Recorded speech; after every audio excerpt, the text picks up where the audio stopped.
ప్రార్థనలను ప్రవేశించే ముందు పరిశుద్ధ గ్రంథం నుంచి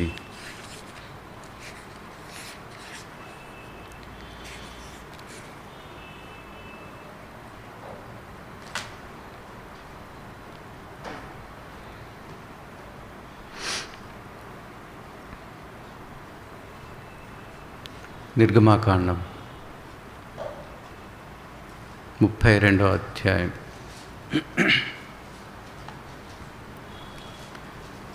నిర్గమకాండము 32వ అధ్యాయం 32వ వచనం అందరం కలిసి చదువుకుంటాం.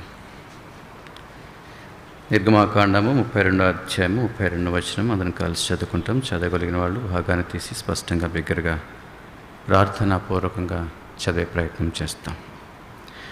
అయ్యో, నీవు వారి పాపమును ఒకవేళ పరిహరించుతివా, లేని ఎడల నీవు వ్రాసిన నీ గ్రంథముల నుండి నా పేరు తుడిచివేయమని బ్రతిమాలు కొనుచున్నాను. నేను ప్రభు సహాయం ప్రార్థన చేసుకుంటాం.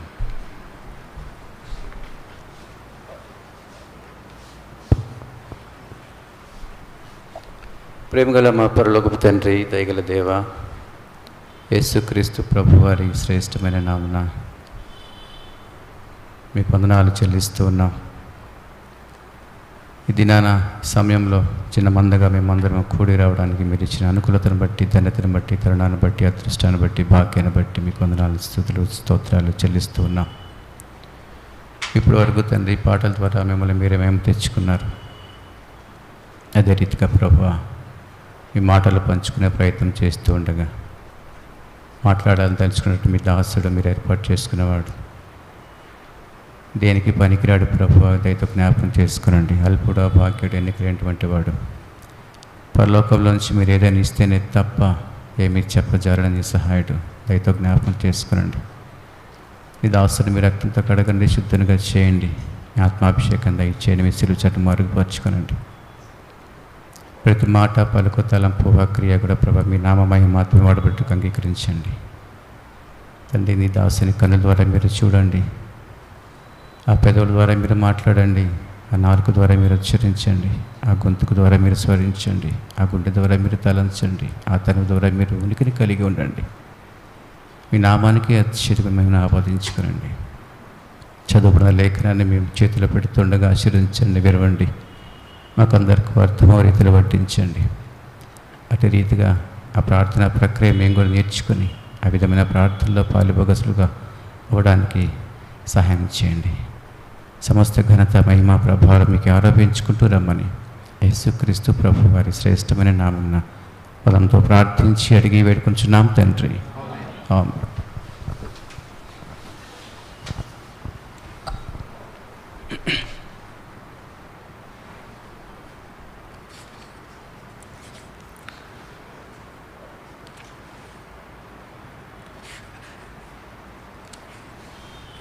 చదవబడిన లేఖనాన్ని మరోసారి చదువుకుంటాం.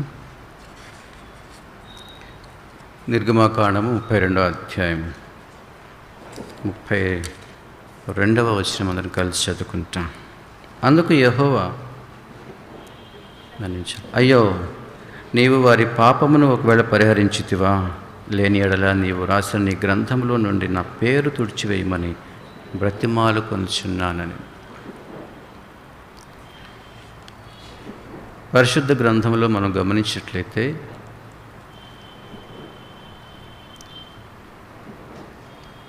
పుట్టినప్పటి నుంచి కూడా,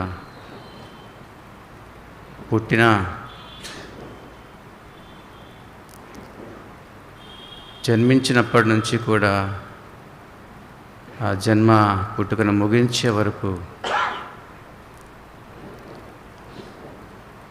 ప్రార్థనలో గడిపిన వ్యక్తిగా మనం మోషేని మనం చూస్తాం.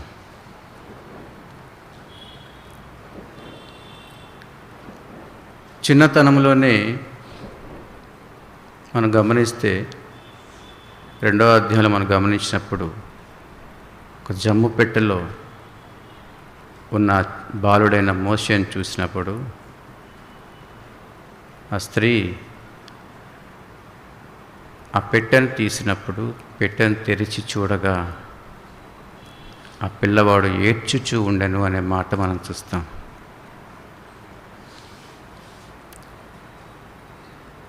ఆత్మీయంగా మనం గమనిస్తే అది ఒక ప్రార్థనగా కూడా మనం చూడవచ్చు. ఏమని ప్రార్థించాడో చిన్నప్పటి నుంచి. ఆ పసిబాలుడు ప్రార్థన ఏంటి? దేవా, నా తల్లికి దూరం అయ్యాను, నా తల్లి ఒడి చేర్చవా? దేవా, మరణశాస్త్రం విధించబడింది, ఆ మరణం నుంచి నన్ను తప్పించవా? దేవా, కుటుంబానికి దూరం అయిపోయాను, కుటుంబం దగ్గరికి చేర్చవా? నా నామమున ఏది అడిగినా కానీ నేను వానికి చేతును అనే మాట జ్ఞాపకం చేస్తున్నాడు. నిజానికి ఆ బాలుని ప్రార్థన ప్రభువు విన్నాడు. ఆ బాలుని యొక్క ఆశ ప్రభువు తీర్చాడు. ఆశపడ్డ ప్రాణాన్ని ఆయన తీర్చేవాడు. అనుకోని రీతిలో, అనుకోకుండానే తన తల్లి ఒడి చేర్చాడు, మరణం నుంచి తప్పించాడు, కుటుంబానికి దగ్గర చేశాడు. చిన్నతనంనే చేసిన ప్రార్థన మోషే. అదే రీతిగా తన జీవిత చక్రంలో మొదటి 40 సంవత్సరాలు ప్రార్థన చేస్తూనే ఉన్నట్టుగా మనం బైబిల్లో చూడగలుగుతాం. నిర్గమకాండం 2వ అధ్యాయం మనం గమనించినట్లయితే, బాలుడు పెద్దవాడై ఉన్నప్పుడు, మోషే పెద్దవాడైనప్పుడు తన వారి భారమును చూడగా అనే మాట మనం చూస్తాం. ఎక్కడో అంతఃపురంలో ఉన్నవాడు, అంతఃపురంలో సకల విద్యల ప్రావీణ్యుడవుతూ పెరిగిన మోషే ప్రతి క్షణం కూడా తన వారి గురించే ఆలోచించినట్లుగా మనం చూస్తాం. తన వారి విడుదల గురించే ప్రార్థించినట్లుగా మనం చూస్తాం. అందుకే పెద్దవాడైనప్పుడు మొట్టమొదటిగా చేసిన పని ఏంటి అంటే వారి భారమును చూడడానికి వెళ్ళాడు. అంటే ఈ 40 సంవత్సరాలు కూడా తన వారి గురించి ప్రార్థించినట్లుగా మనం గమనించవచ్చు. మోషే యొక్క ఆఖరి 40 సంవత్సరాలు కూడా అరణ్య యాత్రలో ఇజ్రాయేల్ ప్రజల గురించి ప్రాకులాడుతూనే ఉన్నాడు, ప్రార్థిస్తూనే ఉన్నాడు, ప్రభువుని అర్థిస్తూనే ఉన్నాడు. 40 సంవత్సరాలు, ఆఖరి 40 సంవత్సరాలు తన ప్రయాణం అంతా కూడా ప్రార్థనతోనే గడిపాడు. ఆఖరిలప్పుడు కూడా నూను కుమారుడన్న యెహోషువ తల మీద చెయ్యి ఉంచి మరి ప్రార్థించాడు. జ్ఞానాత్మ పూర్ణుడాయను అనే మాట మనం చూస్తాం. తన ఆఖరి క్షణాన్ని కూడా ప్రార్థనతోనే ముగించాడు. ప్రభు అంటాడు, ఈ కొండ ఎక్కావు కదా, అబారీం కొండ ఎక్కావు కదా, అక్కడ చూడు, మీకు ఇస్తానన్న వాగ్దాన దేశాన్ని చూడు. చూశాను ప్రభువా, కానీ నువ్వు అక్కడికి వెళ్ళవు, ఇక్కడే చనిపోతావు. చనిపోయే ముందు ఏం చేస్తావు తెలుసా? అదిగో నూను కుమారుడైన యెహోషువ ఉన్నాడు కదా, అతని తల మీద చేయి ఉంచి అభిషేకించు. తన ఆఖరి రోజు కూడా ప్రార్థనతోనే గడిపాడు. చిన్నతనం నుంచి ప్రార్థనతోనే ప్రారంభించాడు, ముగింపు కూడా ప్రార్థనతోనే ముగించాడు. అందుకే ప్రభు మోషే గురించి పలికిన మాట మనం చూస్తాం సంఖ్యాకాండం 12వ అధ్యాయంలో. అదిగో అతడు నా ఇల్లంతటిలో నమ్మకమైనవాడు, భూమి మీద ఉన్న వారందరిలో కల్లా మిక్కిలి సాత్వికుడు. ఆ క్రింద ఒక మాట రాస్తాడు, నేను గూఢభావములతో కాదు కానీ దర్శనమిచ్చి నీతో మాట్లాడదును అంటాడు. యెహోవాను అతడు నిదానించి చూచును అనే సాక్ష్యం దేవుడే ఇచ్చాడు. ప్రార్థనతో ప్రారంభించి తన జీవితాన్ని ప్రార్థనతో ముగించాడు. కాబట్టి దేవుడు ఈ సాక్ష్యాన్ని పలుకుతూ ఉన్నాడు మోషే గురించి. ఇట్టి ప్రార్థనా పరులు దేవునికి ఈనాటి దినంలో అవసరమై ఉంది. ప్రతి ప్రార్థన కూడా అంచెలంచెలుగా ఎదగాల్సిన అవసరం ఉంది. అక్కరను బట్టి, అవసరతను బట్టి, సమయాన్ని బట్టి, కాలం బట్టి ప్రార్థనలో మార్పు రావాల్సిన అవసరం ఉంది. పాత నిబంధనలు మనం గమనిస్తే దేవుడు తన్ను తాను బయలుపరుచుకునే విధానంలో మార్పులు చేసుకుంటూ వచ్చాడు. అబ్రహాంకి కనిపించినప్పుడు ఒక మాట అన్నాడు, నేను సర్వశక్తి గల దేవుడను అన్నాడు.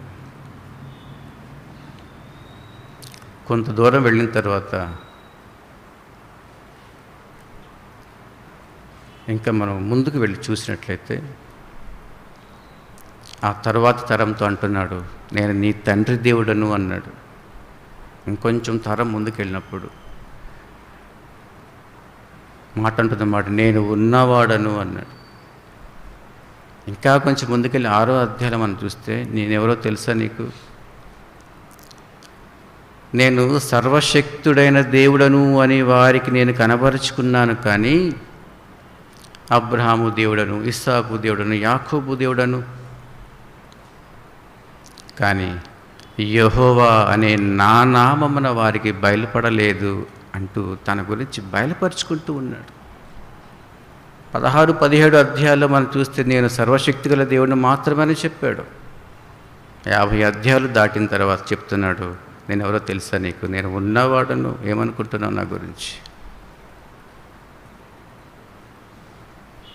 నేను నా పేరు యెహోవా అంటూ ప్రత్యక్షంగా చెప్తున్నాడు.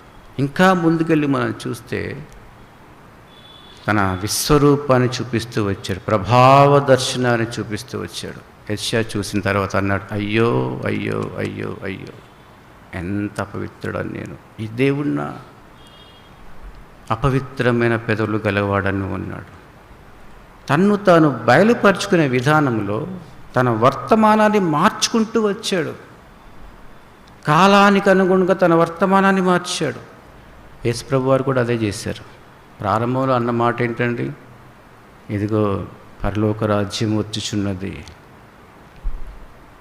కొంచెం ముందుకెళ్ళిన తర్వాత నా తండ్రి కూడా పని చేస్తున్నాడు తెలుసా మీకు? నేనేం ఎవరనుకుంటున్నారు మీరు? నా తండ్రి కూడా ఇదివరకు పని చేయించున్నాడు, నేను పని చేస్తున్నాను.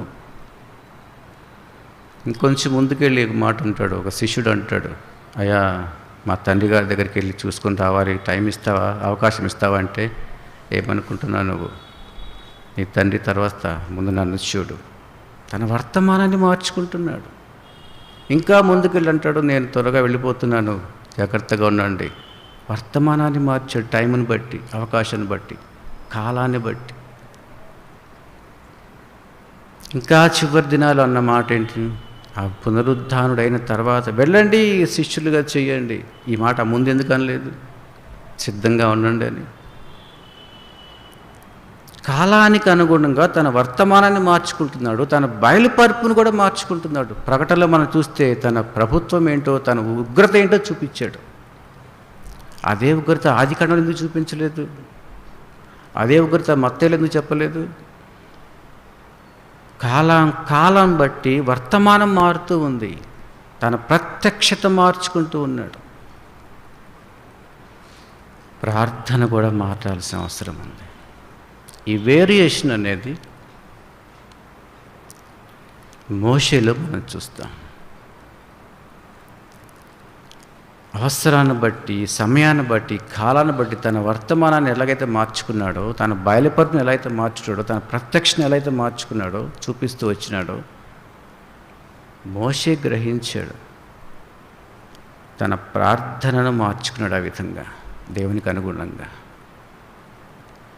మనం కూడా అందుకే ప్రభు అంటాడు ఒక సందర్భంలో, ఏమంటే పౌలు ఒక మాట అంటాడు, దేవోక్తులలో మొదటి మూలపాఠాలలో అంటాడు, సమయాన్ని బట్టి చూస్తే, కాలాన్ని బట్టి చూస్తే 5వ అధ్యాయంలో. ఏంటి కాలము, ఏంటి దేవోక్తుల మూలపాఠాలు అంటే 6వ అధ్యాయం మొదటి 2 వచనాలు చెప్తాడు. విశ్వాసము, రక్షణ, సువార్త, మారు మనసు, బాప్తిస్వం, హస్త నిక్షేపణ. అక్కడే ఉండకూడదండి, ఇంకా రావాలి ముందుకి. తెలుసుకోవాల్సిన అవసరం ఉంది, తెలియబడాల్సిన అవసరం ఉంది. ఆ మార్పు అనేది మోషేలో మనం చూస్తాం. మోషే ప్రార్థనలోని వేరియేషన్స్, భాగాలు ఏంటో మనం బైబిల్ని ఆధారం చేసుకుని కొన్ని మనం చూస్తాం సమయ హద్దుబాటుని బట్టి. మొదటిగా మనం గమనిస్తే నిర్గమాకాండం 32వ అధ్యాయం 11వ వచనాన్ని మనం ఒకసారి గమనించినట్లయితే అందరం కలిసి చదువుకుంటాం. 11వ వచనం 32వ అధ్యాయం నిర్గమాకాండం అందరం కలిసి చదువుకుంటాం.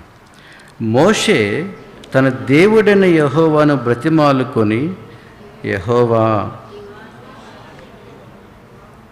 నీ ప్రజల మీద నీ కోపము మండనేలా. యెహోవాను బ్రతిమాలుకొని అనే మాట మనం చూస్తాం. మోషే యొక్క జీవితం అంతట్లో మనం గమనిస్తే కూడా ఎక్కడ కూడా తన గురించి తాను ప్రార్థించుకున్న సందర్భాలు ఉండవు. ఎప్పుడు చూసినా కానీ ప్రజలు, దేవుని జనాంగం, దేవుని ఏర్పాటు చేసుకున్న ప్రజలు ఇజ్రాయేలు గురించి మాత్రమే ఆయన తపన, తాపత్రయం, ప్రయాసపడినట్టుగా మనం చూస్తాం. ఇక్కడ కూడా దేవుని సమాజం కొరకే ప్రార్థిస్తున్నట్టుగా మనం చూస్తాం, పాటు పడుతున్నట్టుగా చూస్తాం, అంత ప్రయాసపడుతున్నట్టుగా మనం చూస్తాం. మనకందరికీ పరిచయం ఈ భాగం అంతా కూడా. దూడను చేసుకున్నారు వాళ్ళు, బంగారపు దూడను చేసుకున్నారు. అంటే సమాజము త్రోవ తప్పిపోతున్నప్పుడు, సమాజము దేవునికి దూరం అవుతున్నప్పుడు, సమాజాన్ని దేవుని విడిచిపోతున్నప్పుడు, సమాజంలో అస్తవ్యస్తత, కలవరం వచ్చినప్పుడు మోషే చేసిన మాట ఏంటి, ప్రార్థన ఏంటంటే బ్రతిమాలుకున్నాడట. ప్రభు అంటాడు అక్కడ పైన మాటలు మనం చూస్తాం, నేను చంపేస్తాను, కాల్చివేస్తాను అంటాడు. అంటే ఎంత కన్సర్న్ ఉందో మోషేకి సమాజం మీద అర్థమవుతుంది. అయ్యా, వీళ్ళు నీ ప్రజలు, నీ వాళ్ళు, నీవు తీసుకుని వస్తున్నావు, నీ మాట వ్యర్థమైపోద్ది, నీ గౌరవం పాడైపోతుంది, నీ కోపం మండనేలా బ్రతిమాలుకుంటున్నాడు. సమాజం కొరకు బ్రతిమాలుకుంటున్నాడు.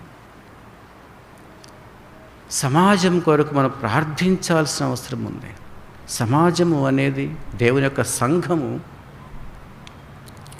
సంఘము ఇప్పుడే నిర్మించబడుతూ ఉంది. పూర్తిగా నిర్మించబడలేదు కదండి, నిర్మించబడుతూ ఉంది.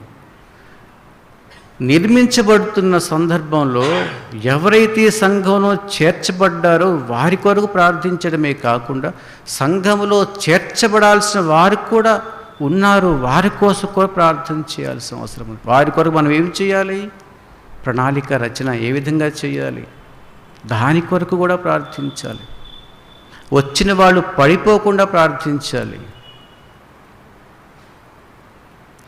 వచ్చిన వాళ్ళల్లో కూడా కలకలం లేకుండా ఉన్నట్టుగా చూసుకోవాలి. ప్రతి ఒక్కరి కొరకు ప్రార్థించాలి.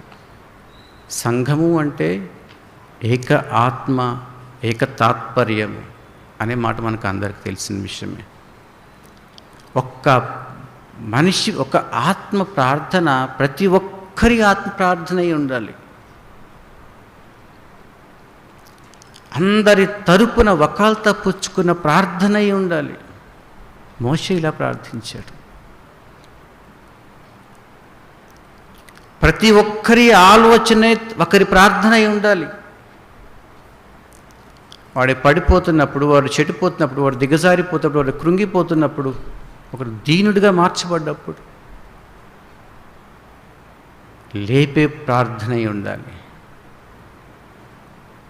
సంఘంలో చాలామంది ఎన్నో విధాలుగా ఉంటారు. అందరూ ఒక్క విధానికి ఉండడానికి అవకాశం లేదు కదండి.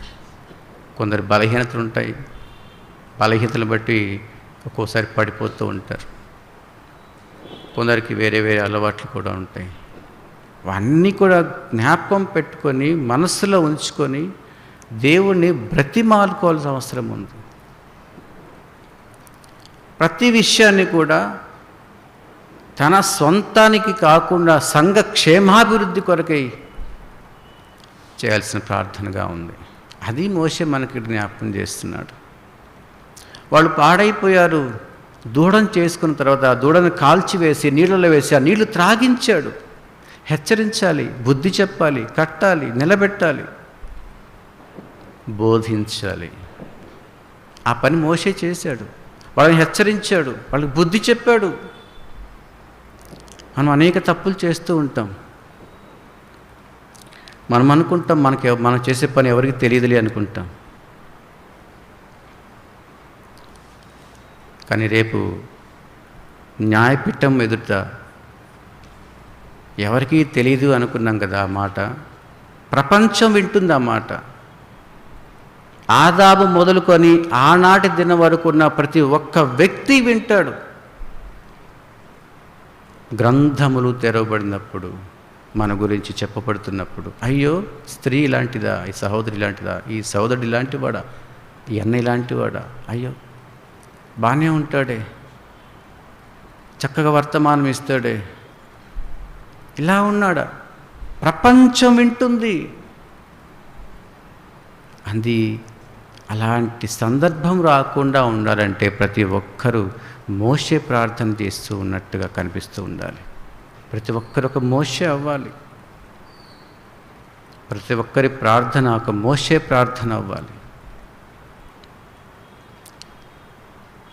అట్టి ప్రార్థన దేవుడు ఆలకించడానికి సిద్ధంగా ఉంటాడు. రెండోది మనం గమనిస్తే సంఖ్యాకాండం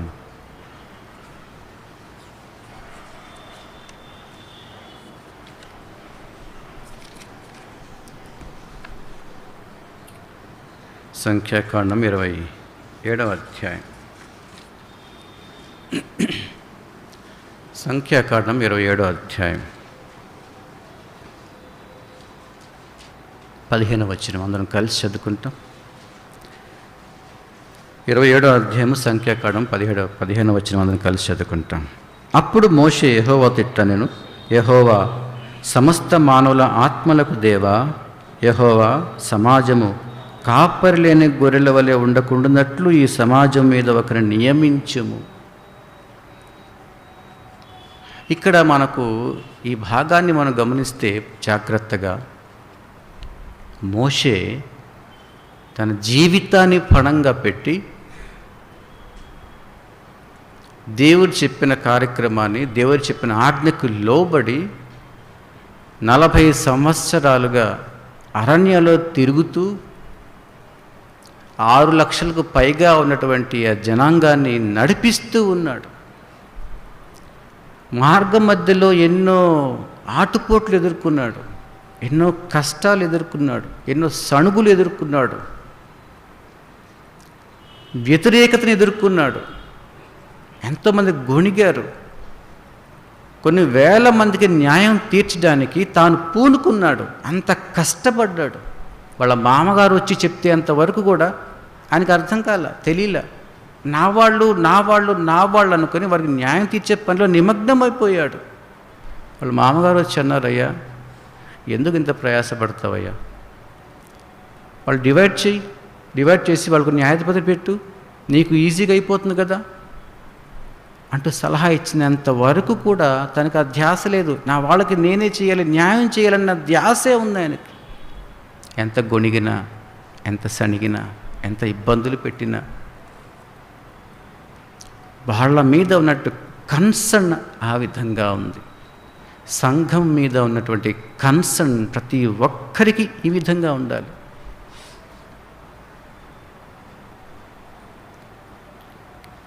మోషే ఇంత కష్టపడి అరణ్యంలో వాళ్ళని తీసుకుని వస్తూ ఉన్నాడు కదా, ప్రారంభం నుంచి ఉన్నాడు కదా. ఫరో దగ్గరకు వెళ్ళి ఎన్నో అద్భుతమైన ఆశ్చర్య కార్యాలు దేవుని ద్వారా చేసి వాళ్ళని తీసుకుని వచ్చి గొర్రెపిల్లను వధించి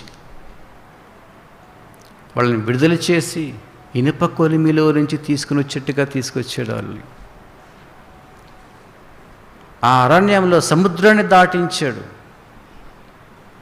ఎన్నో కష్టాలు పడి ఆ సీనాయి పర్వతం మీదకి ఎక్కి 40 రోజులు దేవునితో గడిపి అన్నము నీళ్లు లేకుండా, ఆహారము నిద్ర లేకుండా దేవునితో గడిపి ఆ పలకలో రాసుకొని తీసుకుని వచ్చి క్రిందకు వచ్చి వీరికి అప్పగించి ప్రత్యక్ష గుడారాన్ని తయారు చేసి, ఎంతో కష్టంతో కూడుకున్న పని అది, బంగారంతో ఇత్తడితోటి ఆ ప్రత్యక్ష గుడారాన్ని తయారు చేసి పలకలు, వెండి పాత్రలు అన్నీ తయారు చేసుకొని అవి మోసుకుంటూ ఆజ్ఞలు చేసుకుంటూ అందరినీ క్రమబద్ధీకరణ చేస్తూ ఒక క్రమంగా నడిపించుకుంటూ ఒక పద్ధతిగా నడిపించుకుంటూ 40 సంవత్సరాలు పాటు పడితే ఇంకా చాలయ్యా, ఇక ఆగిపో అన్నాడు దేవుడు. ఎలా ఉంటుందండి?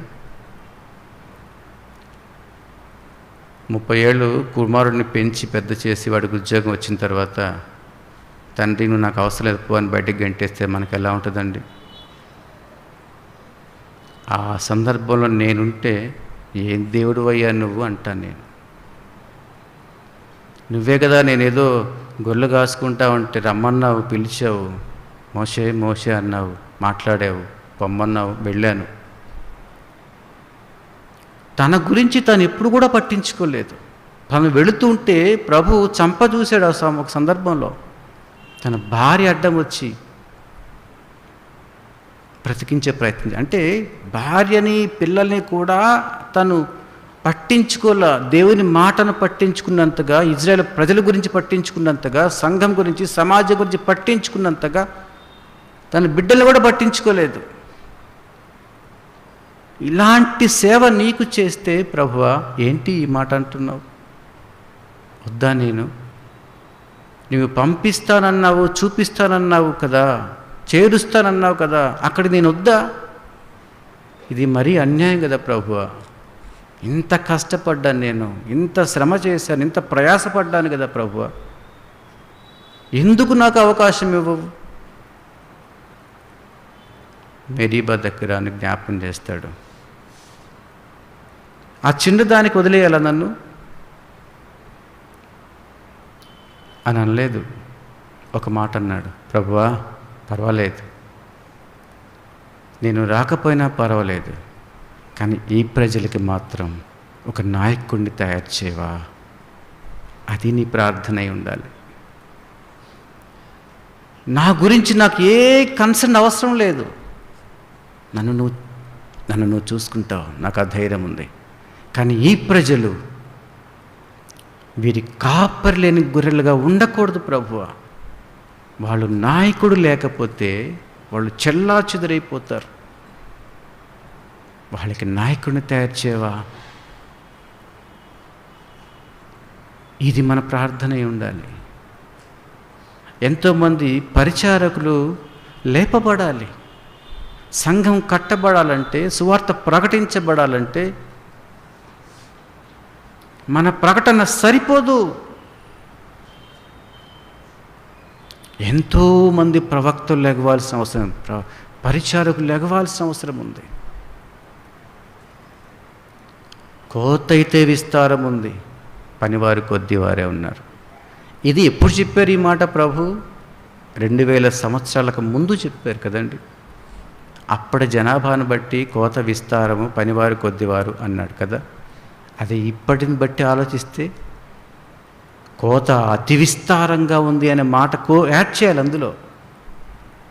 పనివారు కొద్దిమంది కాదు కావాల్సిన, విస్తారమైన పనివారు కావాలి అని యాడ్ చేయాలి ఆ మాట అందులో. ఇప్పటి ప్రవర్తన బట్టి చూస్తే, ఇప్పటి కాలాన్ని బట్టి చూస్తే అప్పుడే విస్తారంగా ఉందంటే ఇప్పుడు ఎంత ఉంది? ఇంకా అతి విస్తారంగా ఉంది, మహావిస్తారంగా ఉంది. అప్పుడు కొద్దివారే ఉంటే ఇప్పుడు ఎంతమంది కావాలి? కొన్ని కోట్ల మంది కావాలి. ఆలోచించారు ఎప్పుడైనా? ఎప్పుడు మన కొరకు ప్రార్థన చేసుకుంటే ప్రార్థన కాదండి. నీ కొరకు చేసేది ఎప్పుడు కూడా ప్రార్థన కాదు. దేవుని చిత్తం ఏంటో ఎరిగి దాని గురించి ప్రార్థన చేసేది, ఆ నెరవేర్పు కొరకు ప్రార్థన చేసేది ప్రార్థన. మోషే చేశాడు. కాలానికి అనుగుణంగా ప్రార్థన చేస్తున్నాడు. తన ప్రార్థనకి మార్పు ఉంది, వ్యత్యాసం ఉంది, ఉన్నత స్థాయికి వెళ్తున్నాడు. ముందేమన్నాడు? బ్రతిమాలుకున్నాడు. తర్వాత అంటున్నాడు, నేను పోయినా పర్వాలేదయ్యా. తీవ్రత పెరుగుతుంది ప్రార్థనలో. నేను వెళ్ళిపోయినా పర్వాలేదు, కానీ వీళ్ళకి మాత్రం నాయకుడు కావాలయ్యా. అలా అని మా అబ్బాయిని చేయను అనలా, మా వాళ్ళు ఉన్నారు కదా వాళ్ళని ఇవ్వు అని అడగల. నా సంతానంలో ఎవరొకరు తీసుకుంటాను ప్రభు అంటే అని అడగలేదు. ఏమన్నాడు? నీ ఇష్ట ప్రకారంగా చాయిస్ యువర్స్ ప్రభు, నీదే చాయిస్, నాది కాదు. అంటే తన సొంత వారి మీద కూడా తనకి అంత ప్రేమ లేదు, సమాజం మీద ఉన్నంత ప్రేమ. దాన్ని బట్టి ప్రార్థన వస్తుంది. నిజమైన ఆరాధనకైతే మూలుగులే ఉంటాయి, మాటలు ఉండవు. నిజమైన ప్రార్థన కూడా మూలుగులే ఉంటాయి, మాటలు ఉండవు. గుర్తుంచుకోండి ఎప్పుడైనా. అనుభవంతో చెప్తున్నాను నేను. నిజంగా దేవుడి గురించి నీకు తెలిస్తే, ఆరాధించాలి అనుకున్నప్పుడు, ఆయన ఏంటో తెలిసినప్పుడు మాటలు రావండి, మూలుగులే వస్తాయి. మాటలు రానే రావు. ప్రార్థన కూడా అంతే. మనం ఎవరి గురించి ప్రార్థన చేస్తున్నామో, ఎవరికి ప్రార్థన చేస్తున్నామో మనకు అర్థమైతే మూలుగులే వస్తాయి. సృష్టికర్తకి మనం ప్రార్థన చేస్తున్నాం అనే అవగాహన మనకుంటే. మోషేకుంది ఆ అవగాహన. నా గురించి నాకు అవసరం లేదు ప్రభువా, వారి గురించి మాత్రమే. ఇది మన ప్రార్థన అయి ఉండాలి. మూడోది మనం గమనిస్తే ఆఖరిగా ఇదే సంఖ్య మనం గమనించాలి. నిర్గమాకాండంలో 32వ అధ్యాయం మనం చదువుకున్న లేఖన భాగమే. ఇక్కడ మనం గమనిస్తే 32వ అధ్యాయం 32వ వచనంలో అందులో ఒకసారి చదువుకుంటాం. అయ్యో, నీవు వారి పాపమును ఒకవేళ పరిహరించితివా, లేని ఎడల నీవు రాసిన నీ గ్రంథంలో నుండి నా పేరు తుడిచివేయమని బ్రతిమాలుకొనుచున్నాను. ఈ ప్రార్థన ఎవరైనా చేశారండి? ఎప్పుడైనా ఇలాంటి అనుభవం మనకుందా? ఒక విధంగా చెప్పాలంటే ప్రపంచంలో లేదా ప్రపంచానికి దేవుడెవరో తెలీదు. ఒక విధంగా చెప్పాలంటే ప్రపంచానికి దేవుడు లేడు. దేవుడు లేడు ప్రపంచానికి. ఒక్క యూదులకి మాత్రమే దేవుడు ఉన్నాడు. వాళ్ళకే బయలుపడ్డాడు, నేనే దేవుడిని అని. అబ్రహాంకి బయలుపడ్డాడు, ఇస్సాకు, యాకోబు ఆ సంతతికి బయలుపడ్డాడు. ఆ సంతతి వారికి తప్ప ప్రపంచంలో ఉన్నటువంటి ఏ జాతి వాళ్లకు కూడా దేవుడు బయలుపడలా. అంటే దేవుడు లేడు వాళ్ళకి. వారు తలంచుకున్నవి దేవుళ్ళుగా ఊహించుకున్నారు అంతే. నిజంగా దేవుడు ఎవరికి లేడు, ఒక్క యూదులకి తప్ప. యూదులే దేవుడిని ఎరిగిన వాళ్ళు. ఎవ్వరికి దేవుడు తెలీదు. ఆయనే వాళ్ళకి ఆయన బయలుపడ్డాడు, నేనే దేవుడిని అనుకుంటూ. అలాంటి యూదులు దేవుని ఎరిగిన వాళ్ళు, దేవుని ద్వారా వాళ్ళు ఎన్నో మేళ్ళు పొందుకున్న వాళ్ళు. వారి ఆశ ఏంటి? మనం బిలాము ఒక మాట అంటాడు సంఖ్యాకాండాలు కదండి, నీతిమంతుల వంటి మరణం నాకు వస్తే బాగుంటుంది అంటాడు. నీతిమంతుల అంత్యదశ నాదైతే బాగుంటుంది అంటాడు. సంఖ్యాకాండం ఈ మాట మనం చూస్తాం. బిలాము ఇది కోరుకున్నాడు. అంటే బిలాము ఆ రోజుల్లో బిలాం అనే ప్రవక్త మోషేతో సమకాలీకుడు. ప్రభువును ఆయన ముఖాముఖిగా చూస్తాడు. ప్రభు అంటాడు బిలాం దగ్గరికి వెళ్ళి, బిలాము, నీ దగ్గరికి వాళ్ళు వచ్చారు కదా, బాలాకు వాళ్ళతో వెళ్ళబాకు, వెళ్ళావంటే బాగోదు, వాళ్ళు చెప్పింది మాత్రం చేయకు అంటాడు. అంటే ఏంటి? ముఖాముఖిగా బిలాముతో దేవుడు మాట్లాడే సందర్భాలు ఉన్నాయి. మోషేతో దేవుడు ఎలా అయితే మాట్లాడుతున్నాడో, ముఖాముఖిగా ఎరిగిన ఇజ్రాయేలులో ఈ ప్రవక్త వంటి మరొక ప్రవక్త ఇజ్రాయేలులో పుట్టలేదు అనే మాట మనం చూస్తాం ద్వితీయోపదేశకాండం 34వ అధ్యాయంలో. ఇలాంటి ప్రవక్త బిలాము కూడా ఇలాంటి ప్రవక్తే. ఆ బిలాం అంటున్న మాట ఏంటో తెలుసా? నీతిమంతుల మరణం లాంటి మరణం నాకు వస్తే బాగుండు అన్నాడు. నీతిమంతులు ఎవరు ఆ రోజుల్లో? ఇజ్రాయేలీలే. వాళ్ళ అంత్యదశ నాదైతే బాగుండు అంటాడు. అంత్యదశ అంటే ఏంటి? దేవుడు తన గ్రంథంలో వాళ్ళ పేర్లన్నీ రాసుకున్నాడు. ఆ దశ నాదైతే బాగుండు కదా అంటాడు. ఆశ కలిగున్నాడు. కానీ ఆయన గురించి రాయబడ్డ మాట ఏంటో తెలుసా? నశించెను అనే మాట మనం చూస్తాం.